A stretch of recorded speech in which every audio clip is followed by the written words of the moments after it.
하나님 감사합니다.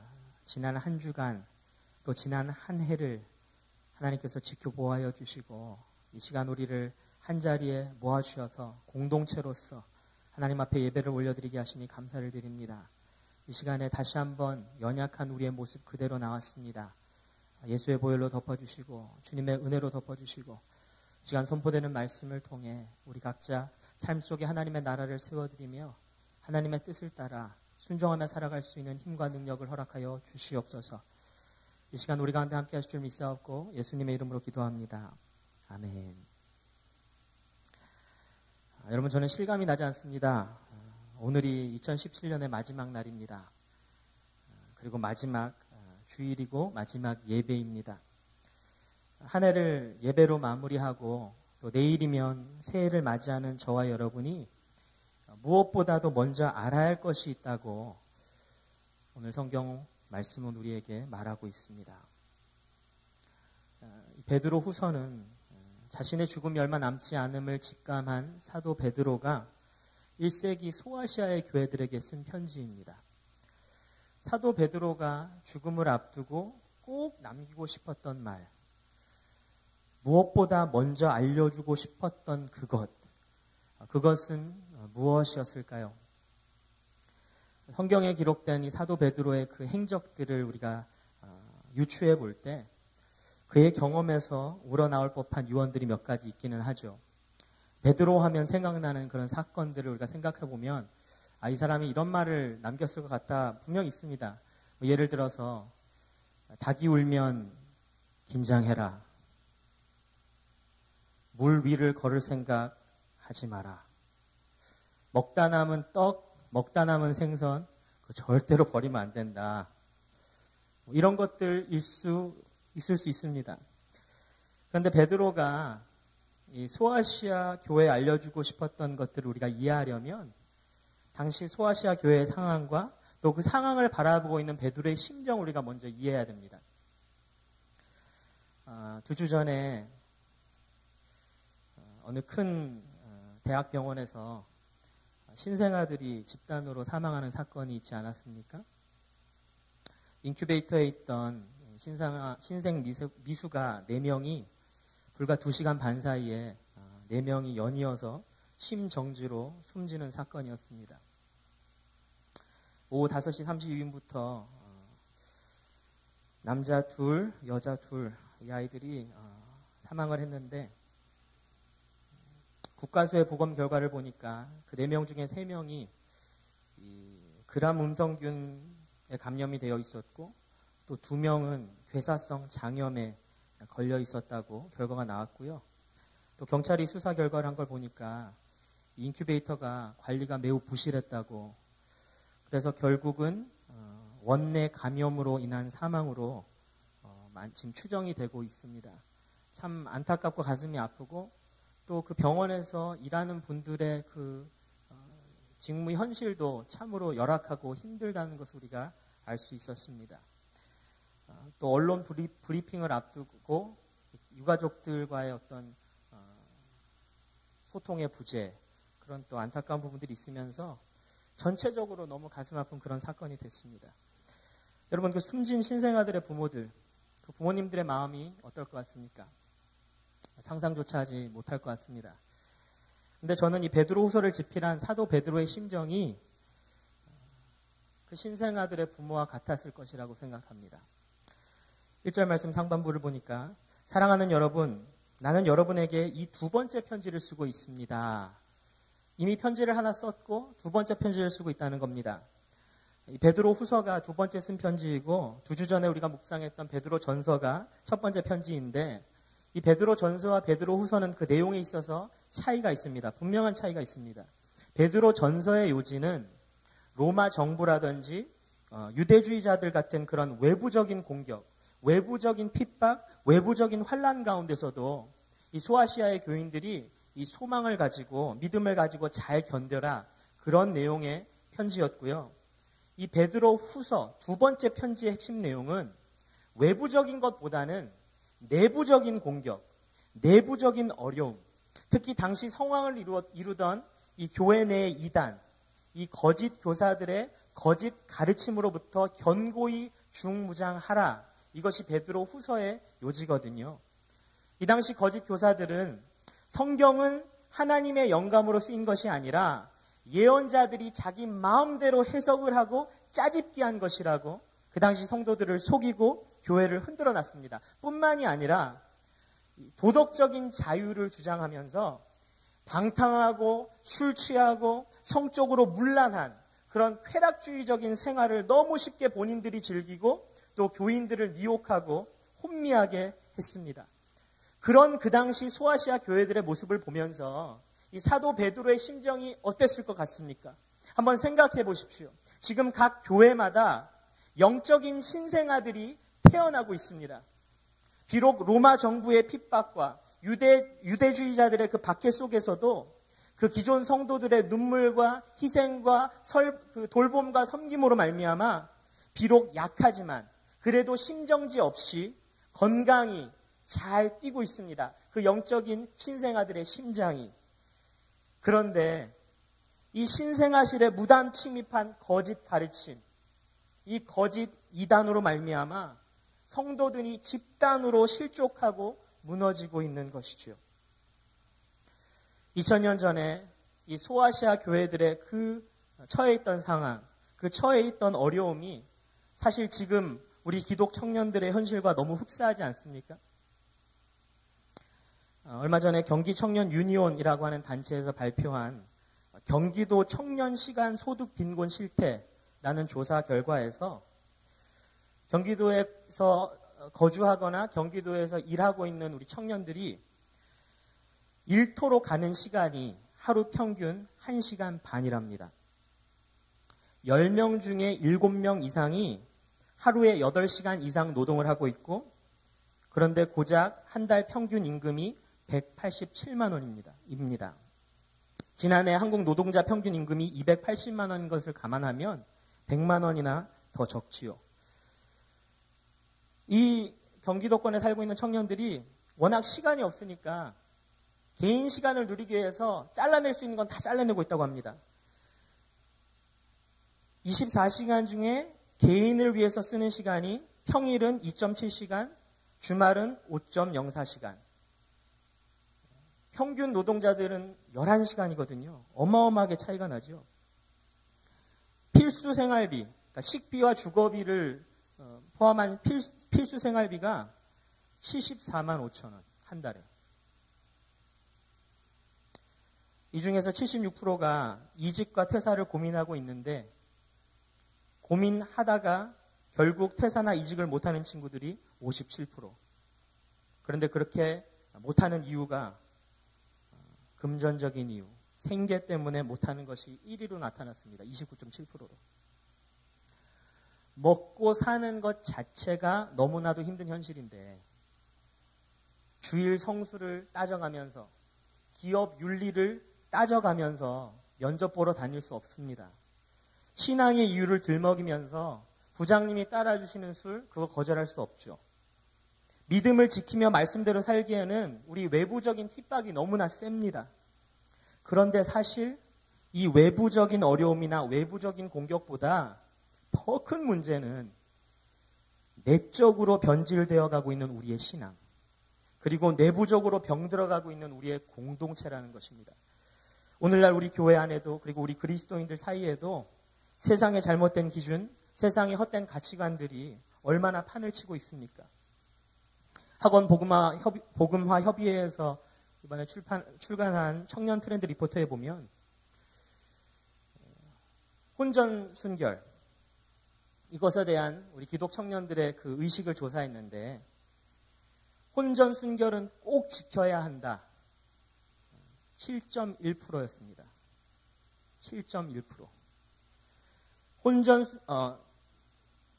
이 성적인 그런 관계는 감정의 자연스러운 표현이므로 얼마든지 가능하다라고 답한 것이 30.7%.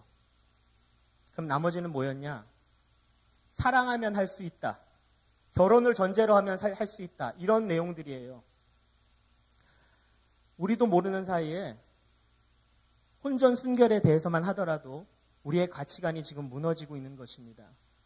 우리 공동체, 우리 청년들이라고 안전할까요? 여러분들은 솔직하게 어떻게 생각하십니까?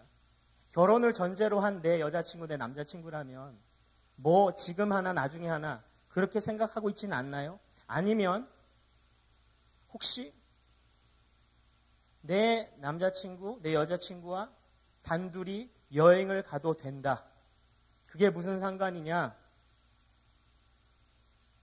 아니면 뭐 거기까지는 안 가더라도 이런 가치관을 가지고 있는 사람을 지금 교제하고 있는데 아무런 불편함이 없다.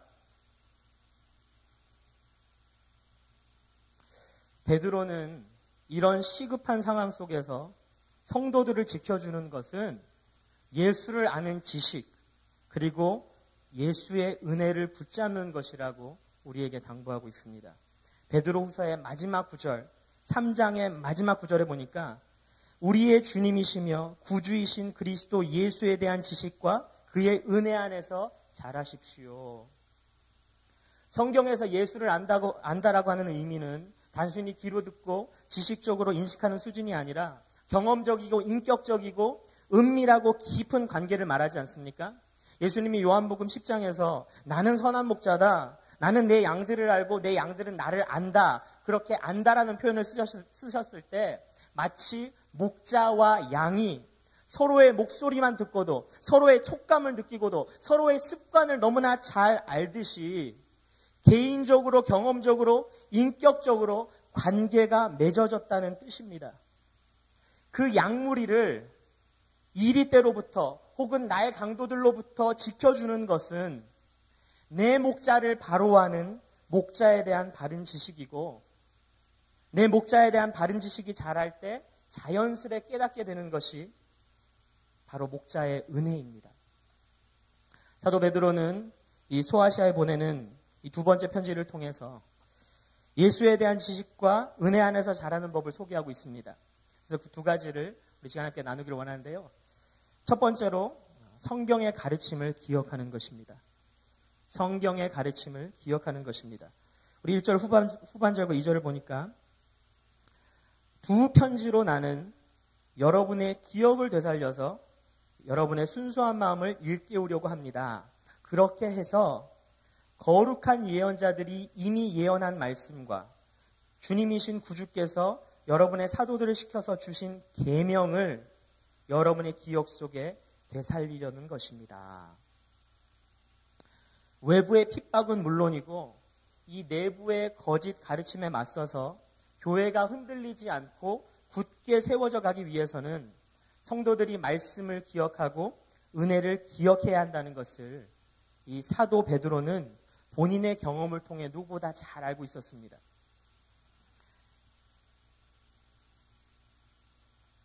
예수님께서 십자가에 달려 돌아가시기 전날 밤에 제자들과 마지막으로 식사를 하시고 이제 겟세마네 동산으로 기도하러 가시기 전에 베드로에게 말씀하셨잖아요. 베드로야, 사단이 너를 무너뜨리려고 너를 박상을 내려고 나한테 허락을 받으러 왔다. 그런데 내가 허락하지 않았어. 네가 잠시 실족하고 좀 쓰러질 건데 다시 일어서면 형제들을 굳건하게 해라. 그렇게 예수님이 권면하셨거든요. 그랬더니 베드로가 뭐라고 대답했습니까? 무슨 소리냐고. 저는 예수님 배반 안 합니다. 저는 죽음이 됐건 감옥이 됐건 끝까지 예수님 따라갈 겁니다.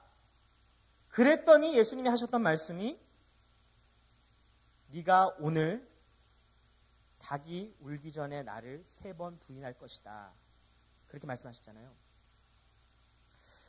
그런데 누가복음 22장 61절에 보면 예수님이 실제로 잡혀가시고 이 불법 재판을 받으시는데 베드로가 그것을 저 멀리서 지켜보고 있다가 사람들이 자꾸 쪼아대니까 난 저 사람 모른다고 3번이나 부인하고 저주하지 않습니까?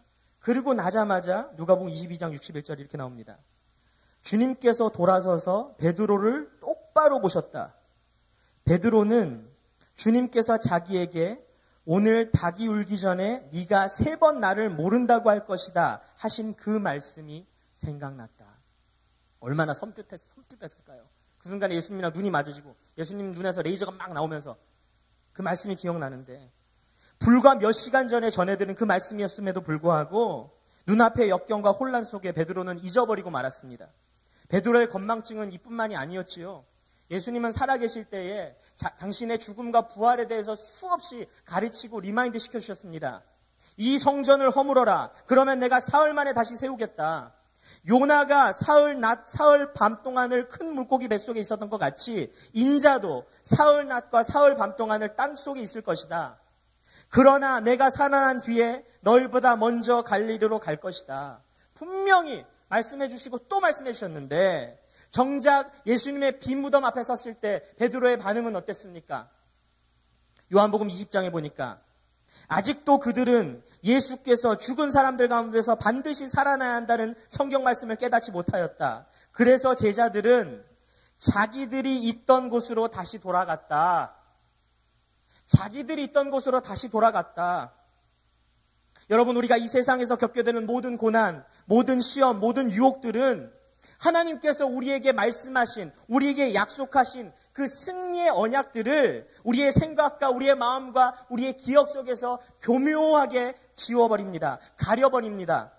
하나님의 말씀은 하나도 땅에 떨어지지 아니하고 1.1획도 변함이 없이 그대로 이루어지는데 우리는 세상이 보여주는 대로, 사단이 들려주는 대로 고지 곧대로 보고 고지 곧대로 들음으로 말미암아 하나님의 말씀이나 하나님의 약속이나 하나님의 은혜나 능력은 새까맣게 잊어버리고 쓰잘데기 없는 두려움과 근심 속에 거기에 갇혀서 살아가지 않습니까? 2주 전 월요일 날 제 아내가 병원에 검사를 받으러 갔습니다. 정기적으로 받아야 되는, 모든 여자들은 정기적으로 받아야 되는 자궁경부암 검사를 받으러. 그런데 검사 결과가 나왔는데 비정상적인 수치가 나온 거예요. 재검을 받으러 오라고. 그래서 갔어요, 월요일 날.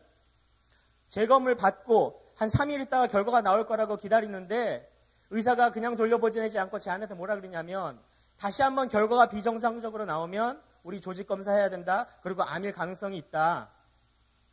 암이라는 것도 아니고 조직검사를 해야 되는지를 확인해 보겠다는 건데 그 얘기를 듣는 순간 제 아내는 그냥 굳어버렸습니다. 그리고 돌아와서 저에게 그 얘기를 하면서 눈물을 멈추지 못했고요.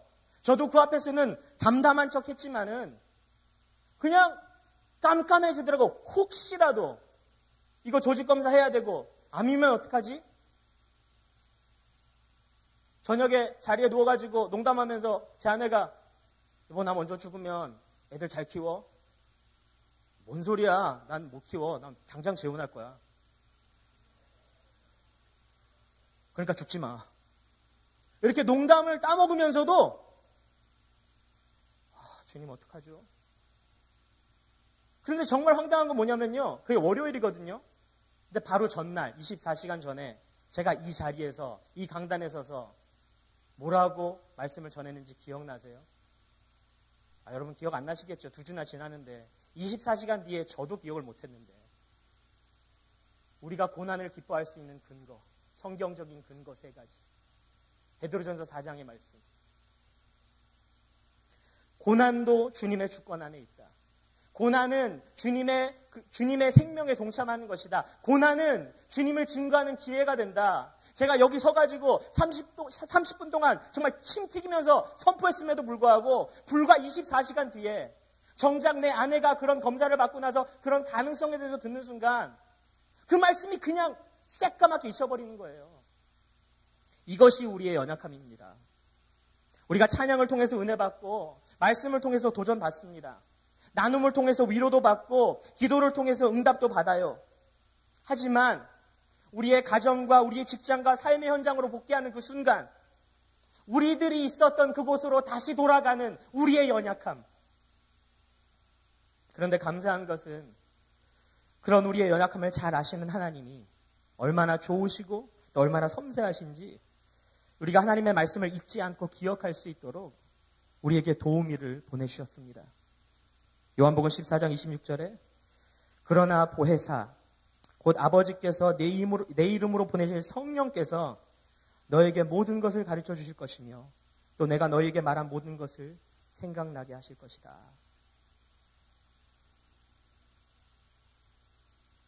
아내의 검사 결과를 받고 그 다음날 새벽 설교를 제가 맡았기 때문에 그 다음날 본문을 묵상하고 있었습니다. 근데 그 본문 말씀 중에 베드로서 1장 12절 이렇게 나오더라고요.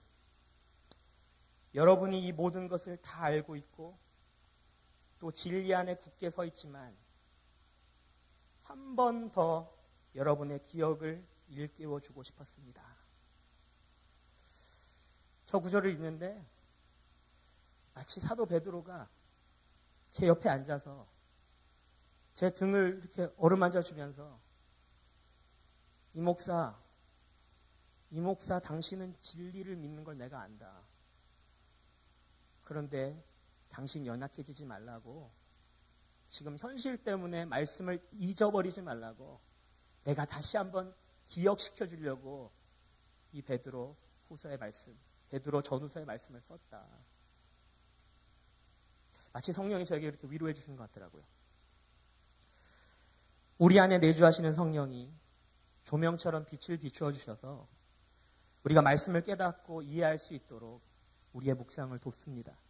뿐만이 아니라 우리가 그렇게 묵상을 통해서 깨닫고 이해한 말씀을 삶 속에서 증거할 수 있도록 순간순간 기억나게 하시고 또 그 말씀들을 살아갈 수 있도록 능력을 부어주십니다.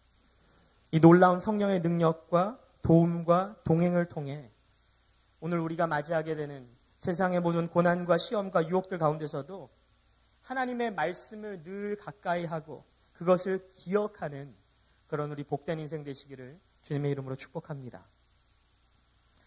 우리가 예수에 대한 지식 그리고 예수의 은혜 안에서 자라는 법, 첫 번째는 하나님의 말씀을 기억하는 것입니다. 성경의 가르침을 기억하는 것입니다. 마지막으로 두 번째는 내가 경험한 하나님의 은혜를 나누는 것입니다. 내가 경험한 하나님의 은혜를 나누는 것입니다. 베드로서가 쓰여질 당시 사도들의 기도와는 달리 예수님의 재림은 속히 성취되지 않았습니다. 사도들은 예수님이 정말 금방 다시 돌아오실 줄 알았어요. 그런데 10년이 지나고 20년이 지나고 그리고 지금 와서 보니까 2000년이 지나도 예수님은 다시 오지 않으셨거든요. 이런 상황을 이용해서 거짓 교사들이 교회에 침투한 겁니다. 그래서 얘기하는 겁니다. 성경의 예언 그거 위조된 거야. 예수님의 재림은 없어. 오늘 3절과 4절 말씀 봐도 마지막 때에 조롱하는 자들이 나타나서 자기들의 욕망대로 살면서 여러분을 조롱하여 이렇게 말할 것입니다. 그리스도가 다시 오신다는 약속은 어디 갔느냐? 조상들이 잠든 이래로 만물은 창조 때부터 그러하였듯이 그냥 그대로다. 이런 거짓 교사들의 가르침에 흔들리고 낙마하고 있는 성도들을 위해서 사도 바울은 무엇을 했느냐? 자기 자신이 스스로 경험한 하나님의 은혜를 나눕니다. 베드로서 1장 16절에 보니까 우리가 여러분에게 우리 주 예수 그리스도의 권능과 재림을 알려드린 것은 교묘하게 꾸민 신화를 따라서 한 것이 아닙니다. 우리는 그의 위엄을 눈으로 본 사람들입니다. 자기가 직접 눈으로 보고 자기가 직접 귀로 들었다는 거예요. 그 중에서도 변화산 사건, 그것을 꼭 집어서 공유하거든요. 18절 말씀으로 가보면 우리가 그 거룩한 산에서 그분과 함께 있을 때에 우리는 이 말소리가 하늘로부터 들려오는 것을 들었습니다. 무슨 말소리였냐? 17절. 이는 내 사랑하는 아들이요 내가 좋아하는 아들이다. 그럼 한번 변화산 사건을 한번 상상해 보십시오. 그리스도의 종말론적인 통치를 암시하는 그 예수님의 영광스러운 현현, 그것을 직접 눈으로 본 베드로, 천지를 주관하시고 만물을 다스리시는 그 창조주 하나님의 음성을 직접 귀로 들은 베드로. 한편으로는 부럽지 않습니까? 우리가 예수 믿고 신앙생활하면서 이런 경험 한 번쯤 하면 얼마나 좋겠어요.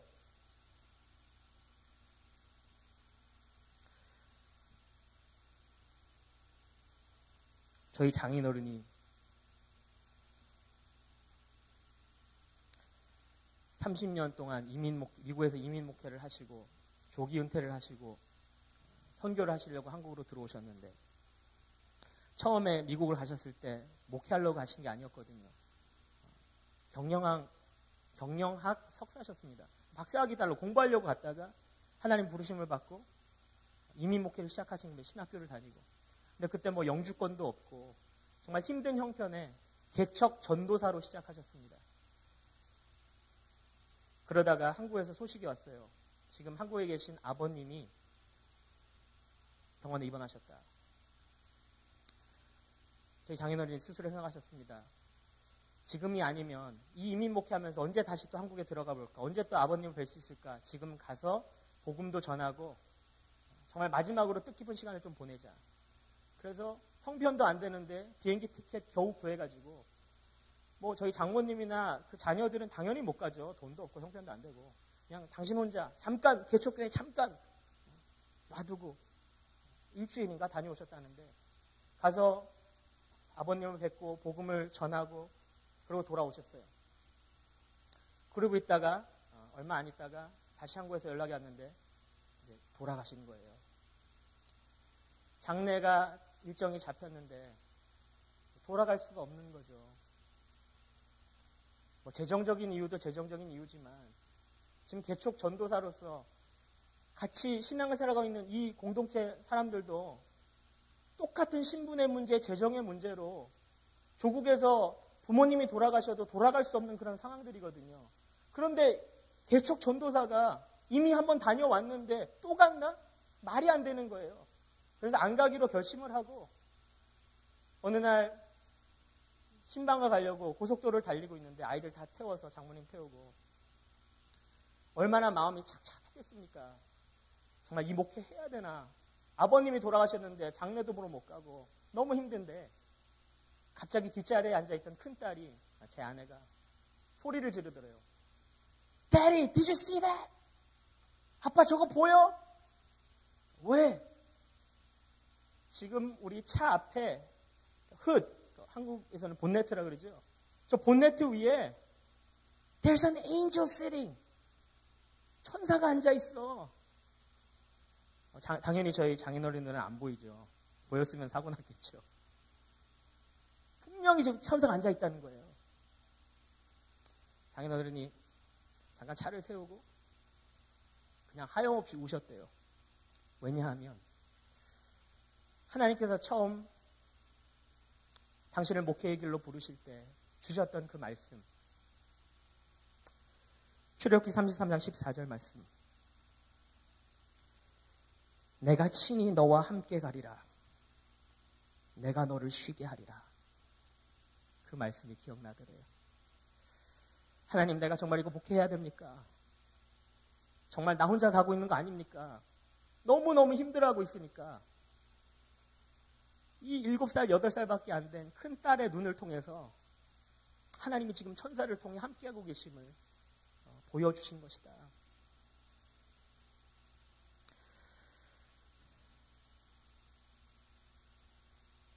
제가 이 설교, 이 간증을 많이 들었거든요. 저의 담임 목사님이실 때 했기 때문에. 그런데 제가 결혼을 하고 짓궂게도 아내에게 자주 물어봤어요. 정말 천사 맞냐? 지금 솔직히 말해라. 이제 우리 가족이다. 근데 참 재미있는 것이요. 저희 아내는 그 천사 잘 기억 못해요. 그러니까 천사를 본 것은 분명히 기억해요. 그런데 어떻게 생겼었는지, 그 천사가 무슨 말을 했었는지, 그게 언제 어디였는지 잘 기억 못합니다. 그런데 저희 장인어른은 확실하게 기억하고 있습니다. 왜냐하면 그 은혜가 그만큼 크고 귀해서가 아니었습니다. 그 이후로 강단에 설 때마다 하나님의 말씀을 선포할 때마다 하나님께서 당신에게 베푸신 그 은혜를, 그 사건을 계속해서 나누셨기 때문이지요. 여러분, 은혜라고 하는 것은 얼마나 크고 얼마나 놀라웠느냐가 중요하지 않습니다. 어쩌면 더 중요한 것은 내가 얼마나 기억하고 얼마나 나누느냐입니다. 왜냐하면 그것이 그 은혜의 크기를 결정하기 때문입니다. 출애굽기 19장에 보니까 모세를 따라서 홍해를 가로질러서 이집트를 탈출한 이스라엘 백성이 시내산에 도착합니다. 시내산에서 하나님은 이스라엘 백성들과 그 언약을 맺으시는데 그 언약을 맺기 전에 딱 뭐 하나 짚고 넘어가세요. 출애굽기 19장 4절.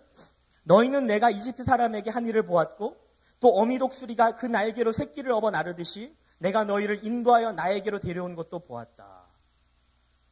우리가 지금 이거 도장 찍을 건데 우리 서로 나는 너의 하나님, 너는 나의 백성이 이거 언약할 건데 이거 찍기 전에 내가 확실히 집어둘게. 너희는 분명히 봤지. 내가 이집트 사람에게 한 일 너희 봤고, 내가 어미 독수리 날개로 너희를 업어 날른 거 봤고, 너희를 인도하여 나에게로 데려온 거 너희가 봤지. 그 구절 안에 지금까지 이스라엘 백성이 그 주어로 표현된 부분 보았다 뿐이에요. 모든 행함은 하나님이 다 하셨어요. 이스라엘 백성이 한 건 본 거밖에 없어요. 다시 말해서 홍해를 가른 것, 애굽 군대를 전멸시킨 것, 쓴물을 단물로 바꾼 것, 만나와 메추라기를 보낸 것, 반석에서 샘물이 터져나온 것, 아멜렉을 무찌른 것, 이거 다 하나님이 다 하셨고 이스라엘 백성들은 본 거밖에 없다는 거예요.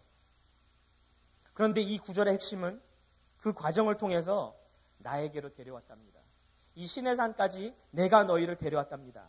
이스라엘 백성이 홍해를 가르고 출애굽한 뒤에 낮에는 구름 기둥, 밤에는 불 기둥으로 하나님의 인도를 받으면서 이 출애굽기 19장에 와서 언약의 장소인 시내산에 다다른 것은 사실은 우연이 아니고 이스라엘 백성들이 스스로 거기까지 막 헤치고 열심히 일해서 공부해서 다다른 것이 아니고 출애굽기 3장에서부터 하나님이 계획하시고 주관하시고 연출하시고 완성하신 당신의 전적인 은혜였다는 거죠. 왜냐하면 출애굽기 3장에 하나님이 모세를 처음 부르실 때 이렇게 말씀하시거든요. 내가 너와 함께 있겠다. 네가 이 백성을 이집트에서 끌어낸 다음에 너희가 이 산 위에서 하나님을 예배하게 될 때에 그것이 바로 내가 너를 보냈다는 징표가 될 것이다. 출애굽기 3장에서 모세가 하나님을 만났던 그 떨기나무 앞에서 하나님을 만났던 그 호렙산이 바로 출애굽기 19장에서 이스라엘 백성들이 하나님과 언약을 맺기 위해서 모인 시내산이었다는 것이죠. 그들이 시내산에 서게 된 것은 철저한 하나님의 계획과 섭리 속에 이루어진 은혜의 산물이었습니다. 이 은혜를 깨닫고 인정하고 고백하는 사람이 언약의 공동체를 이루고 하나님의 자녀가 되는 것입니다. 여러분, 하나님 우리에게 분명히 자유의지를 주셨습니다. 하지만 내가 내 죄를 깨닫고 회개하고 예수 그리스도를 나의 구원자요 삶의 주인으로 인정하는 것은, 영접하는 것은 내 자유의지만으로 내가 결정할 수 있는 것이 아닙니다. 왜냐하면 인간은 자기 자신이 죄인이라는 사실, 그래서 내 죄를 해결해 줄 구원자가 필요하다는 그 사실조차도 인식하지 못할 정도로 완전히 타락하기 때문이죠. 그 로마서 3장 말씀 아닙니까? 의인은 없다, 한 사람도 없다. 깨닫는 사람도 없고 하나님을 찾는 사람도 없다. 우리가 예수 그리스도를 마음으로 믿어 의에 이르고 예수 그리스도를 입으로 시인하여 구원에 이른 것은 하나님이 먼저 우리의 심령을 두드리시고 감동을 주시고 믿음마저도 주셨기 때문입니다. 우리 사랑하는 사교회 성도 여러분, 우리가 믿는 복음은요, 타락한 인간이 자기 스스로 시내산 앞까지 찾아가는 것이 아니라 하나님이 먼저 자격 없는 인간에게 손을 내밀어 주셔서 그 발걸음을 인도하시는 당신의 은혜로 말미암아 우리를 여기까지 인도하시는 줄로 믿으시기를 주님의 이름으로 축복합니다. 그게 우리가 2주 전에 묵상했던 베드로 전서의 말씀 아닙니까? 3장 18절에 그리스도께서도 죄를 사하시려고 단 한 번 죽으셨습니다. 곧 의인이 불의한 사람을 위하여 죽으신 것입니다. 그것은 그가 육으로는 죽임을 당하시고 영으로는 살리심을 받으셔서 여러분을 하나님 앞으로 인도하시려는 것입니다. 그런데 안타까운 것은 말입니다. 우리가 이전에 알지 못하고 지나쳤던 그 은혜가 너무 많다는 겁니다. 우리를 지켜주시고 인도하시는 그 하나님의 은혜를 우리가 너무 쉽게 잊어버리고 아예 깨닫지 못할 때가 다반사라는 거죠. 그래서 우리는 하나님의 은혜가 필요합니다. 우리가 지나쳤던, 잊어버렸던 은혜까지도 기억하게 하시는 그 은혜. 저희 딸아이의 어렸을 때 이야기를 나누고 이제 말씀을 맺으려고 하는데요. 저희 큰딸이 한 4살 때인가 주일 저녁에 예배를 마치고 집에 와서 욕조에서 목욕을 시키다가 동생하고 이제 장난치다가 미끄러졌는데 이 턱이 욕조 여기 어디 선반에 찍혀가지고 이렇게 찢어졌더라고요. 턱 밑에. 그러니까 그래도 조금 많이 찢어져서 이제 그 하얀 그 기름 레이어가 보일 정도로 좀 많이 찢어졌어요. 어떡하지? 근데 마침 주일 저녁에 그날 제가 섬기던 교회에서 어떤 작년 행사가 있어서 우리가 친분이 있는 의사 선생님, 집사님이 계셔서 연락을 했더니 교회 그 행사 때문에 계시대요. 그래서 교회로 오라고 데리고 갔습니다. 데리고 가면서 참 속상하더라고요. 왜냐하면 우리 어린아이들 어렸을 때 여기 턱 깨진 사람들이 많잖아요. 그래서 여기 자국 많은데 딸아이가 여기 자국이 이만한 게 생긴다고 생각하니까 너무 그렇더라고요. 딱 데리고 갔는데 집사님 한번 보시더니 그러더라고요. 꼬매시겠습니까? 아니면 그냥 반창고를 이렇게 압착을 시키겠습니까? 차이가 뭡니까? 꼬매면 확실하게 붙는데 그러면서 당신의 턱을 보여주더라고요. 이렇게 됩니다. 꼬맨 그 실밥 자국이 있더라고요.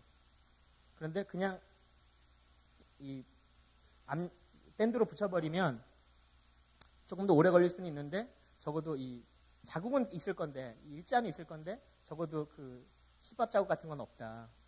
근데 이 정도 보니까 꼬매도 되기는 될 정도로 조금 깊긴 한데 안 해도 되긴 된다. 마음대로 해라 그래서 당연히 안 한다 그랬죠.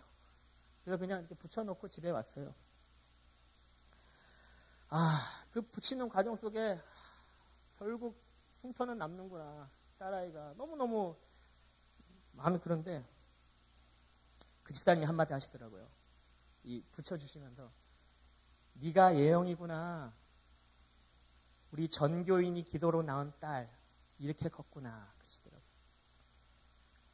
그게 무슨 뜻이냐면 전에도 한번 나누었는지 모르겠지만 저희 큰딸을 임신했을 때 아내가 그 임신 중독증, 산후 중독증이라 임신 중독증에 걸려가지고 프리클램시아 7주 먼저 나왔거든요.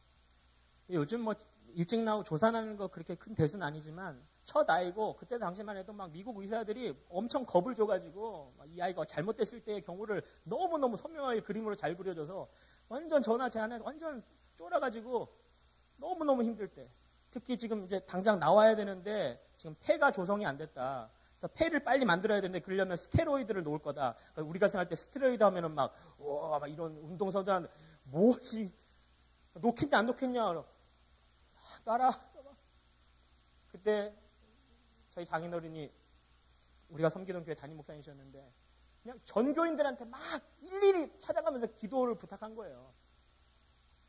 요즘에도 전에 같이 섬겼던 교인들 만나면 그때만큼 담임 목사님이 간절하게 기도 부탁을 해본 적이 없었다고. 당신 손녀가 그렇게 됐을 때. 결국은 7주 먼저 태어났는데 1.7kg로 태어났어요. 정말 아무것도 없고 눈만 이만하게 외계인처럼. 엄마 닮아가지고 눈만 이렇게. 그때를 생각해 보니까 그때 제 기도는 그랬거든요. 건강하게만 태어나게 해주세요.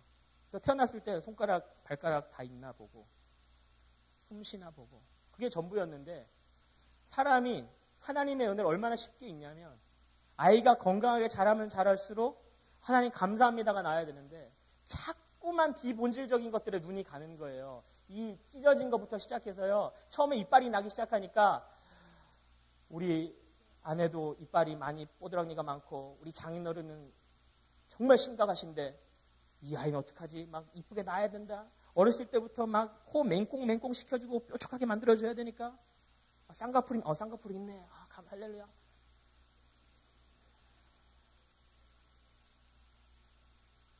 그런데 그 집사님이 그날 이거 붙여주시면서 네가 예영이구나. 전교인의 기도로 낳은 딸. 전교인의 기도로 낳은 딸.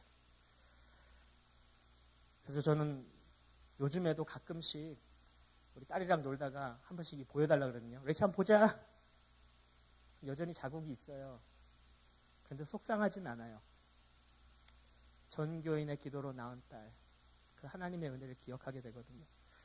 사랑하는 성도 여러분, 하나님은 이스라엘 백성을 신의 산으로 부르셔서 지금까지 베푸르신 그 은혜를 깨닫게 하시고 기억나게 하셨습니다. 예수에 대한 지식, 그의 은혜 안에서 자라는 삶이란 말씀을 기억하고 은혜를 나누는 삶입니다. 여태껏 우리가 알지 못하고 깨닫지 못했던 그 은혜들을 지금 이 시간 깨닫게 하시고 기억나게 하심으로 말미암아 나에게 약속하신 말씀은 내가 꼭 붙잡아서 쟁여놓고 나에게 베푸신 은혜는 아낌없이 풀어서 나누는 그런 복된 인생들이 되시기를 주님의 이름으로 축복합니다.